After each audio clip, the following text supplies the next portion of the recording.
In this video, I'll explain how to create a Java class. Okay, so for this example, I'm just going to show you how to create a Java program using a text file. I'll right-click, choose New, Text Document. Now what I want to do is change everything, including that three-letter extension. So I'm going to call this hello.java. Use the three-letter Java extension. I'll go ahead and press enter.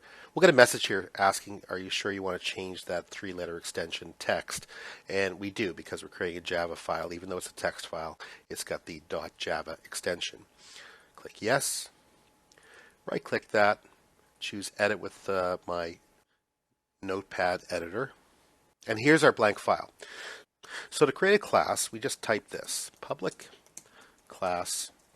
Use a capital letter here, hello. So I'm going to call this one hello. It's really up to you what you want to call it, but the program itself is called hello.java. So I'm going to use hello and then put in opening and closing braces.